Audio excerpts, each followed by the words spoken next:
आपने बेटे का हक तो बता दिया, बेटों के ये बाप के साथ ये करें ठीक है, लेकिन बाप के ऊपर भी बेटे का कुछ हक है कि नहीं? हजरत उमर ने कहा हाँ है। जब वो पैदा हो तो उसको अच्छी तरबियत दे, 7वें दिन उसका अकीका करे और अच्छा नाम रखे, और जब बेटा बड़ा हो जाए तो उसकी दीनदार अच्छे घराने में, नेक घराने में उसकी शादी करा दे। ये है बाप का हक औलाद पर। तो उस बच्चे ने कहा, लड़के ने, अमीरुल मोमिनीन मेरे बाप से पूछो इसने इन तीनों कामों में से कौन सा काम मेरे साथ किया है? जब मैं पैदा हुआ 7वें दिन का था तो मेरा अकीका नहीं किया। नाम मेरा रखा, तो जानते हो इसने नाम मेरा क्या रखा? अरबी में ऐसा लफ्ज बताया जिसका उर्दू में तर्जमा होता खटमल। इसने मेरा नाम रखा खटमल।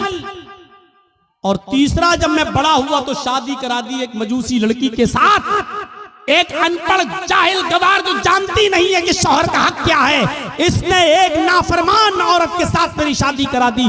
तीनों काम इसने नहीं किए। फिर हजरत उमर फारूक ने बाप को डांटा, कहा बेटे की शिकायत करते हो, अपनी गलती नहीं बताते हो कि तुम्हारी गलती क्या है? तुमने जब अपनी औलाद का हक अदा नहीं किया तो अब भुगतो, देखो, और अब ये सारे जुल्म और ज्यादती सहो, अब तो तुम्हें सहना पड़ेगा।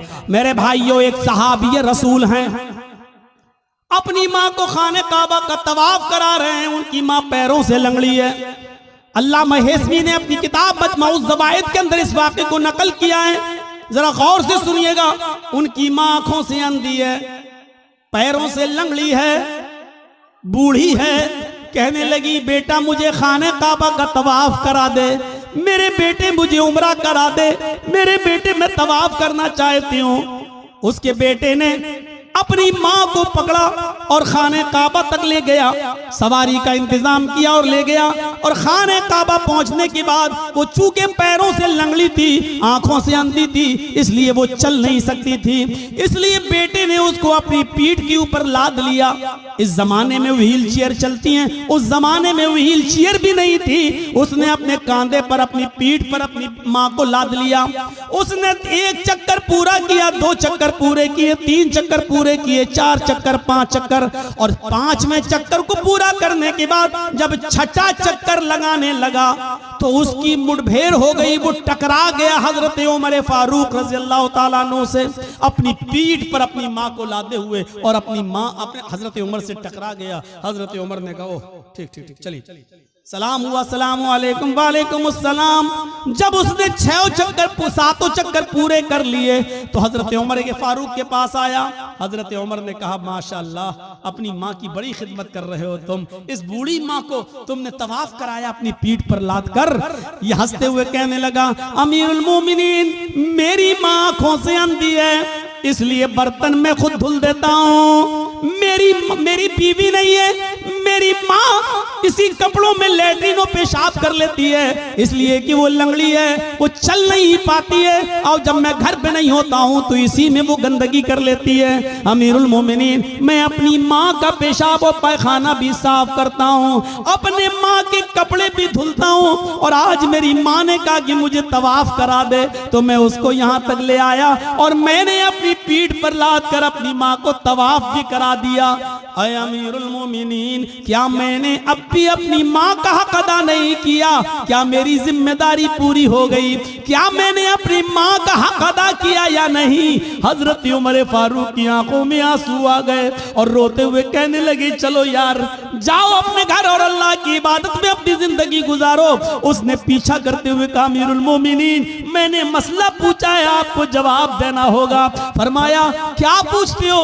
कहा, ये बताओ, मैं पेशाब साफ करूं, पैखाना साफ करूं, अपने माँ के कपड़े धुलूं, अपने हाथ से खाना बनाऊं, अपने हाथ से माँ को खाना खिलाऊं, अपनी पीठ पर लाद कर मैं खाने काबा का तवाफ कराऊं, परिक्रमा कराऊं, क्या इसके बाद भी मैंने अपनी माँ का हक अदा किया या नहीं किया?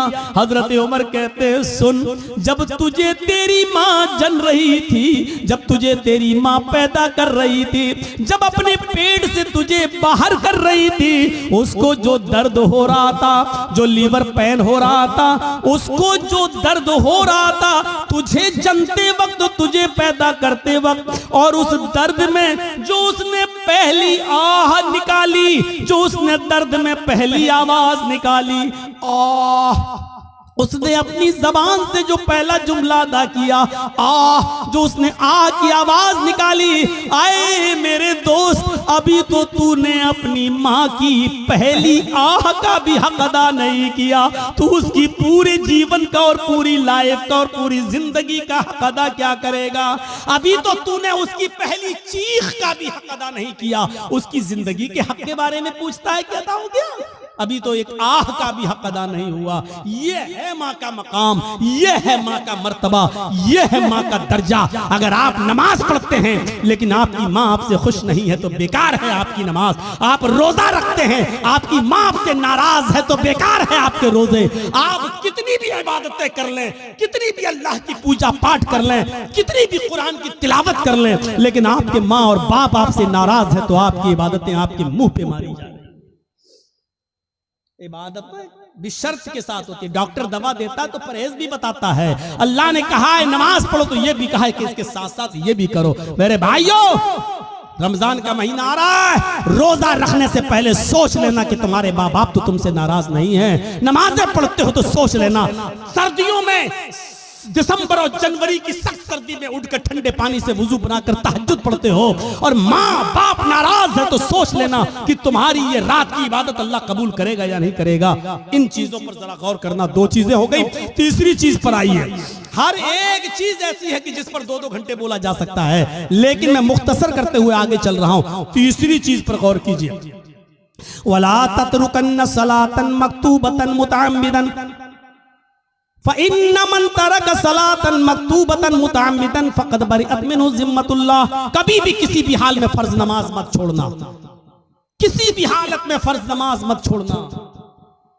अगर फर्ज नमाज छोड़ दी तो अल्लाह की जिम्मेदारी हट जाएगी, अल्लाह की जिम्मेदारी से निकल जाओगे। अल्लाह की कोई गारंटी नहीं तुम्हारी जिंदगी की। ओफो, क्या जबरदस्त पॉइंट।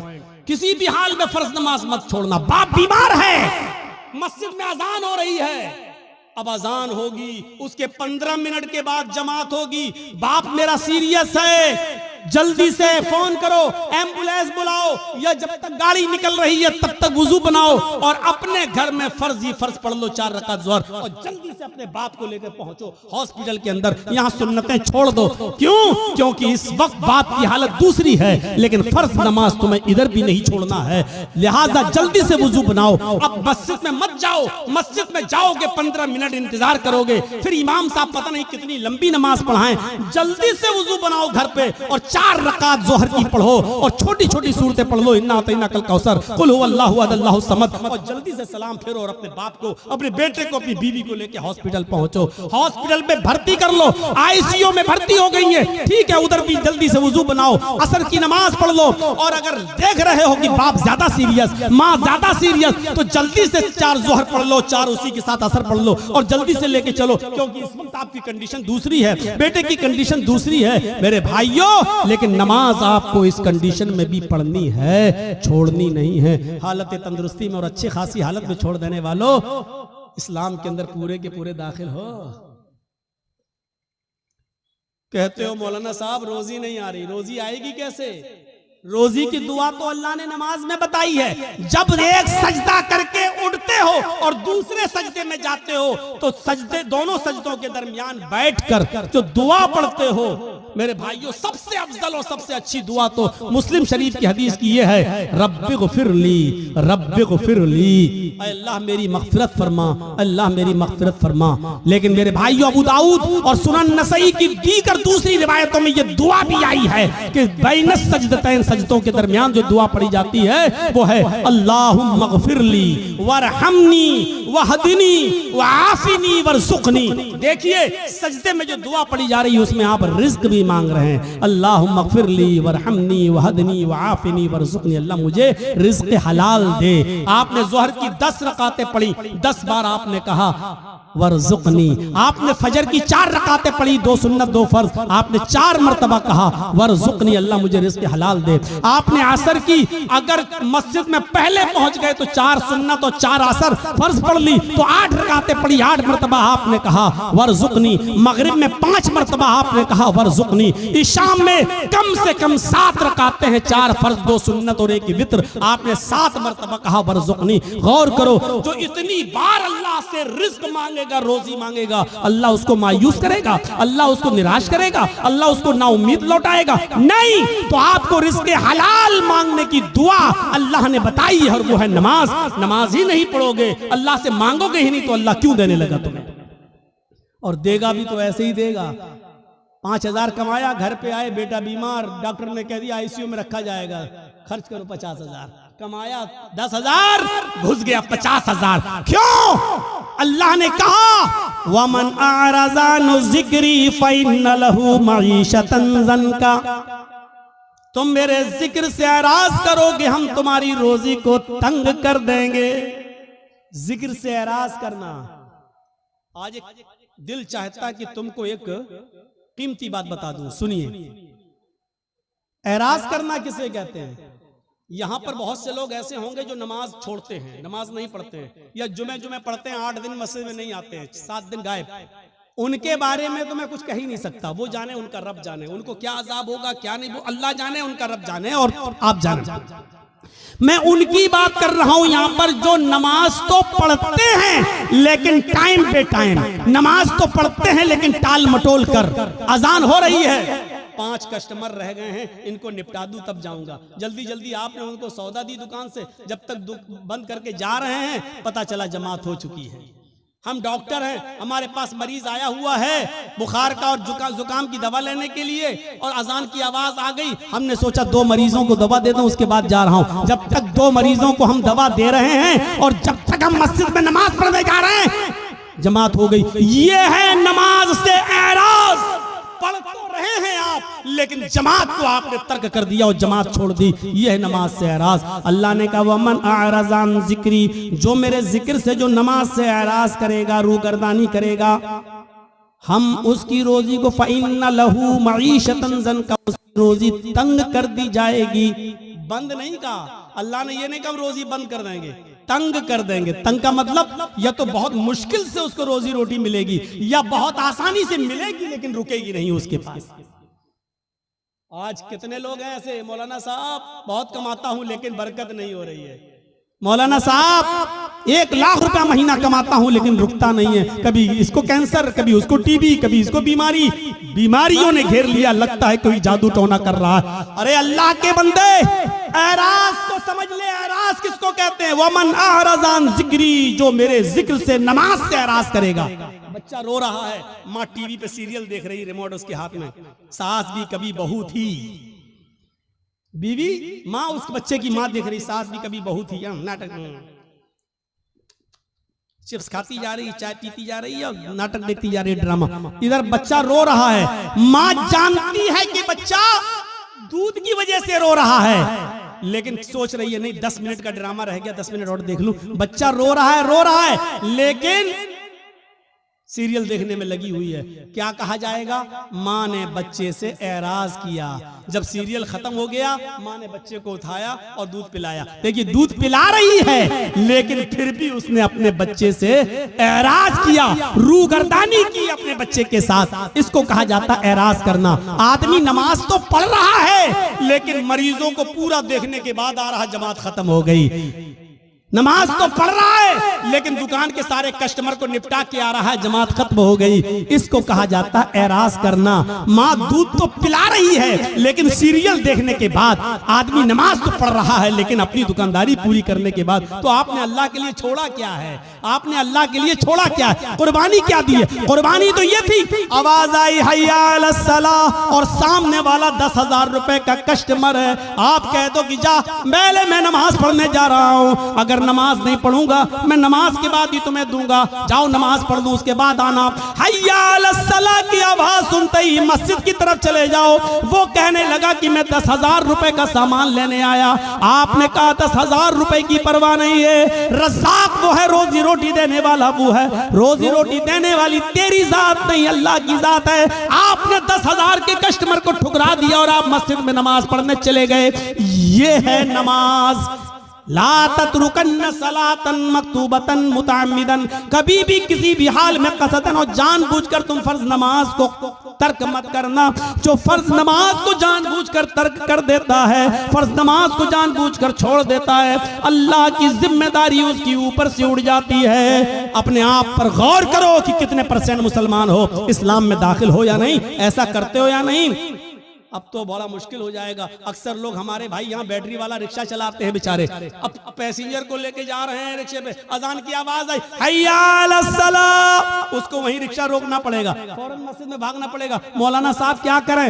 हाँ सुन लो, उलमा की मौजूदगी में फतवा आपके सामने दे रहा हूं और ये फतवा मेरा नहीं, अब्दुल्ला इब्ने बाज का फतवा है, शेख सालेह अल उसैमीन का फतवा है। और फतवा यह है कि हर वो नौकरी, हर वो बिजनेस, हर वो कारोबार हराम है इस्लाम के अंदर जिस कारोबार की वजह से और जिस बिजनेस की वजह से आपकी नमाज छूट रही हो। इस्लाम में उस कारोबार को हुर्मत हराम करार दिया गया है। ऐसे कारोबार को इस्लाम ने हराम करार दिया है जिस कारोबार की वजह से आपकी नमाज तर्क हो रही है। नमाज ही नहीं तो फिर मुसलमान किस बात का, नमाज ही नहीं तो फिर इस्लाम का मानने वाला किस बात का। तो मेरे प्यारे साथियों, हम बहुत बेबाक हैं अपने अंदाज में। मैंने कह दिया, हर वो बिजनेस, हर वो कारोबार, हर वो नौकरी, चाहे वो बैंक की नौकरी हो, चाहे वो सरकारी जॉब हो या प्राइवेट जॉब हो। मौलाना साहब मेरा मालिक बहुत बदमाश है, हमें नमाज पढ़ने की इजाजत नहीं देता है।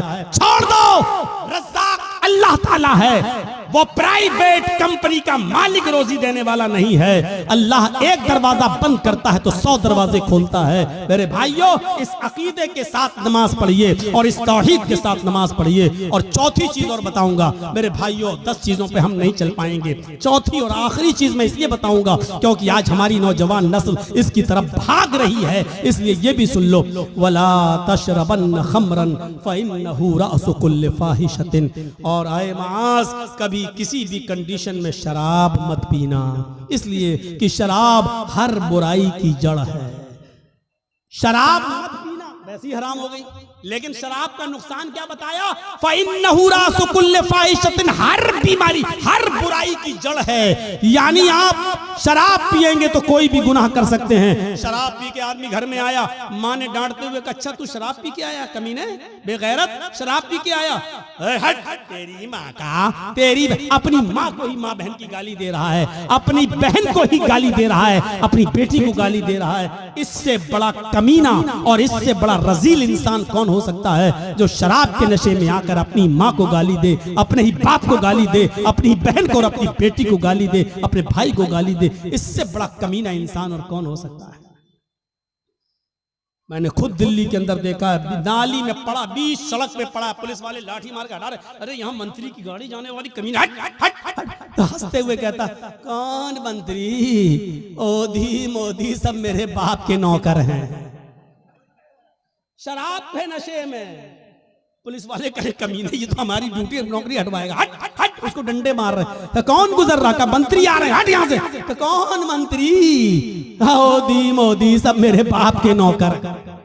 शराबी की नजर में कोई किसी की हैसियत नहीं होती, बड़ी से बड़ी शख्सियत भी उसके सामने जीरो होती है। क्यों? क्योंकि उसने जो चीज पी है उसने उसकी अकल को खराब कर दिया, उसकी अकल को ढांप लिया, इसलिए उसकी नजर में बड़ी से बड़ी शख्सियत भी कुछ नहीं होती है। जब शराब हराम नहीं हुई थी, जब शराब हराम नहीं हुई थी तो नबी के चचा हजरत हमजा ने शराब पी ली थी और एक गाना गाने वाली के गाने के जोश में आकर उसने कहा, अला या हमजा लिशुर्फिन नवा, आए हमजा तू तो मोटी ऊंटनियों के लिए है। हजरत अली की ऊंटनी वहीं पर चर रही थी, चारा घास खा रही थी। हजरत हमजा को जोश में चढ़ा दिया कि ये ऊंटनी का कलेजा हमें मिल जाए तो कितना अच्छा। और गाने वाली थी और हमजा शराब के नशे में थे, उठाई तलवार, खंजर ऊंटनी का पेट चाक किया और कलेजा निकाल के लाए और उसको दे दिया। ले, हजरत अली आए, कहा ये तुमने क्या किया? मेरी ऊंटनी। अरे जा, हट यहाँ से। शराब के नशे में हजरत अली को भगा दिया। हजरत अली ने अल्लाह के नबी से शिकायत की। अल्लाह के रसूल उनके साथ आए और जब आए कहा चचा ये क्या कर दिया तुमने? अली की ऊंटनी को खंजर मार के मार डाला, उसका कलेजा निकाल लिया। हजरत हमजा शराब के नशे में थे, बुखारी की रिवायत। हजरत हमजा शराब के नशे में अल्लाह के रसूल से कह रहे चल हट, तू तो मेरे बाप का नौकर है, तू तो मेरे बाप का गुलाम है। मेरे भाइयों, शराब के नशे में जब एक शख्स मोहम्मद रसूलुल्लाह को ऐसा कह सकता है तो इसका मतलब यह है कि शराब छोटे और बड़े की तमीज को भुला देती है। शराब इंसान के अंदर से इज्जत, रिस्पेक्ट और अदब को खींच लेती है। इसलिए नौजवानों, शराब जैसी मनहूस चीज को अपने मुआशरे से दूर रखिए, अपने समाज से दूर रखिए। आपको मालूम एक सुनन नसई का वाक़या सुनाकर अपनी बात को खत्म कर दूंगा। मेरे भाइयों जरा सुनिएगा सुनन नसई की रिवायत। एक औरत बेवा थी उस जमाने में, पुराने जमाने की बात। हजरत उस्मान इस हदीस के रावी हैं, फरमाते हैं कि एक औरत का शौहर मर गया। औरत बड़ी खूबसूरत थी, उसकी नौकरानी को, लौंडी को उसकी बदजनी के बारे में मालूम था। वो नौजवान लड़कों को तलाश करती रहती थी और अपना इरादा जाहिर करके उनसे गलत काम करवाती थी। एक दिन नौकरानी ने बताया कि एक नौजवान है, बड़ा नेक है, नमाजी है, बहुत बड़ी इबादत गुजार है, बहुत शरीफ है, लेकिन बड़ा खूबसूरत है। कहा कि उसको बुला कर लाओ। नेक आदमी, बहुत नेक इबादत गुजार आदमी।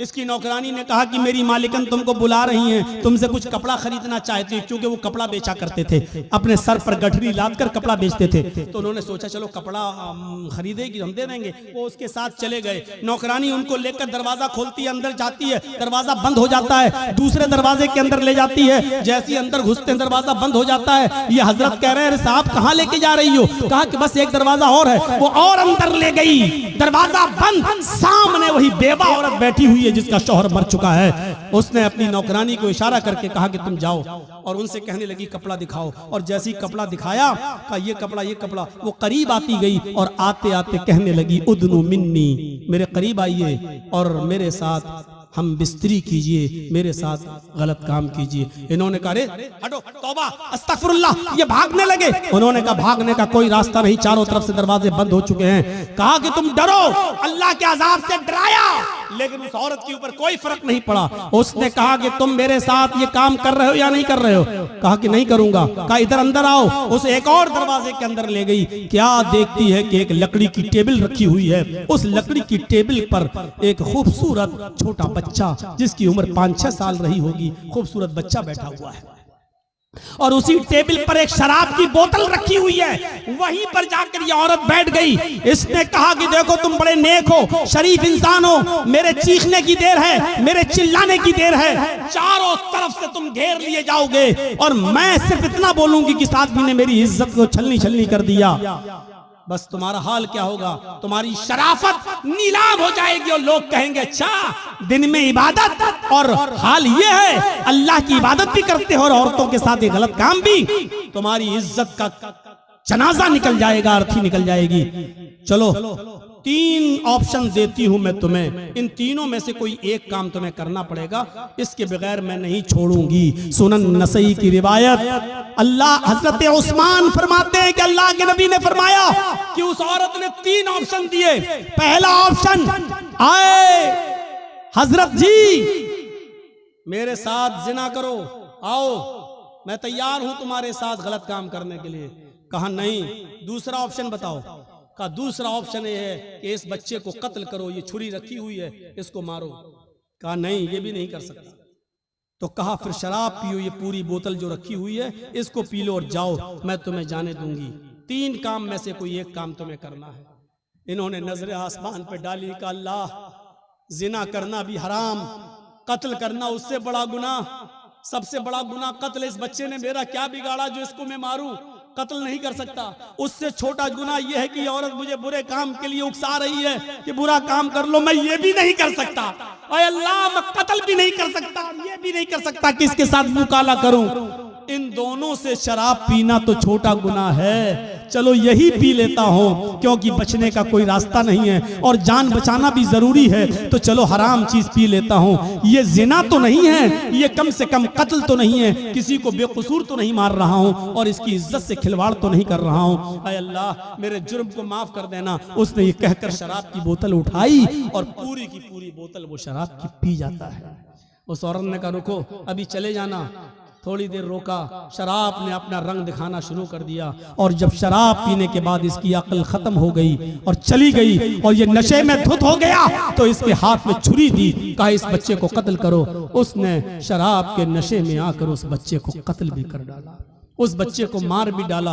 फिर उस औरत ने हाथ पकड़ के उसको अपने ऊपर सवार किया, अपने कपड़े भी उतारे और उसके भी कपड़े उतारे, और शराब के नशे में इस आदमी ने उस औरत के साथ जिना भी कर लिया। उसके साथ जो काम नहीं करना था वो कर लिया। मेरे भाइयों, फिर वहां से ये बचा और आया, मायूस रहा पूरी जिंदगी। मैं कहना ये चाह रहा था आपसे कि मेरे भाइयों कि कहां तो एक गुनाह करवाया जा रहा था, लेकिन शराब के बाद वो तीनों गुनाह कर बैठा। यानी शराब पीने के बाद वो कत्ल भी कर बैठा और शराब पीने के बाद वो जिना भी कर बैठा। शराब तो पी ही पी थी, यानी शराब ने उससे सारे गुनाह करवा दिए। अल्लाह के नबी ने फरमाया फ़इन्नहु रासु कुल्लि फ़ाहिशतिन, शराब ही हर बुराई की जड़ है। अगर आप मुसलमान हैं तो इस्लाम के अंदर पूरे के पूरे दाखिल हो जाओ। शराब को छोड़ना पड़ेगा, नमाज पाबंदी से पढ़ना पड़ेगी और आपको ये देखना पड़ेगा कि नमाज के लिए हम अपने रब के लिए क्या क्या चीजें छोड़ रहे हैं। आपको अपने माँ बाप की खिदमत करना पड़ेगी, आपको शिर्क से बचना पड़ेगा, आपको अपने भाइयों का ख्याल रखना पड़ेगा, यतीमों को देखना पड़ेगा। 10 चीजें थी, लेकिन मेरी हिम्मत अब जवाब दे चुकी है। कंटिन्यू प्रोग्राम कर करके मैं थक चुका हूं। मेरे भाइयों, अब मेरे भाइयों मैं आपसे रुखसती चाहता हूं और ये मेरे बिहार का आखिरी प्रोग्राम था। मैं कल अब लखनऊ के लिए जा रहा हूं, मुश्किल से 2 दिन लखनऊ रहूंगा और उसके बाद फिर मैं बॉम्बे चला जाऊंगा। तो मेरे भाइयों, अल्लाह से मैं दुआ करता हूं कि अल्लाह आलमीन हमारी खताओं को माफ फरमा दे, हमें इस्लाम के अंदर पूरा का पूरा दाखिल फरमा दे। अय अल्लाह शराब नोशी से हमें बचा ले। अल्लाह माँ बाप की खिदमत करने की हमें तौफीक अता फरमा। अय अल्लाह हमें शराब की हुर्मत को समझने की तौफीक अता फरमा और बारह जब तक तो हमें जिंदा रख, इस्लाम पर जिंदा रखना, और जब हमारा खात्मा हो तो ईमान पर हमारा खात्मा फरमाना। वमा अलैना इल्लल बलागुल मुबीन व आखिरु दावाना अनिल हम्दुलिल्लाहि रब्बिल आलमीन। अस्सलामु अलैकुम व रहमतुल्लाहि।